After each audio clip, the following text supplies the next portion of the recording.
களைக்கொல்லிகளின் அரசன் council active. Council active அனைத்து களைகளையும் கட்டுப்படுத்துகிறது. புல் வகை களைகள்: மயில் கொண்டை புல், அருகம்புல், காக்கை புல், இஞ்சி புல், குதிரைவாலி புல், பெரிய நண்டு புல். கோரை வகை களைகள்: கோரை புல், கடுகு கோரை, பாப்பாத்தி கோரை.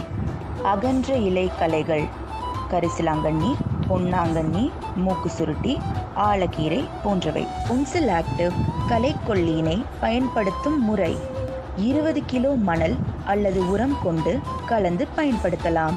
1, 2, 3 வழிமுறையின் செயல் விளக்கம்: ஒரு மூட்டை யூரியாவில் 2 பாக்கெட் கவுன்சில் ஆக்டிவ், அதாவது 180 கிராம் கலந்து 3 ஏக்கர் நெல் நடவு செய்த வயலுக்கு பயன்படுத்தலாம். கவுன்சில் ஆக்டிவ் பயன்படுத்தக்கூடிய தருணம்: நடவு செய்த 3 முதல் 5 நாட்களுக்குள் ஏக்கருக்கு 60 கிராம் கவுன்சில் ஆக்டிவ் கொண்டு தெளிக்க வேண்டும். நேரடி விதைப்பு முறையில் 10 - 12 நாட்களுக்குள் ஏக்கருக்கு 90 கிராம் கவுன்சில் ஆக்டிவ் பயன்படுத்தி தெளிப்பான் மூலம் தெளிக்க வேண்டும். கவுன்சில் ஆக்டிவ் அனைத்து களைகளையும் கட்டுப்படுத்துகிறது.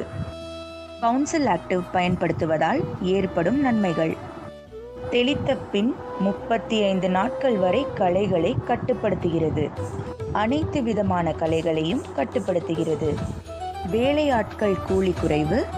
கவுன்சில் ஆக்டிவ் பயிர் வளர்ச்சியினை ஊக்குவிக்கிறது. கவுன்சில் ஆக்டிவ் களைக்கொல்லி இடுவீர், கவலையின்றி வாழ்வீர்.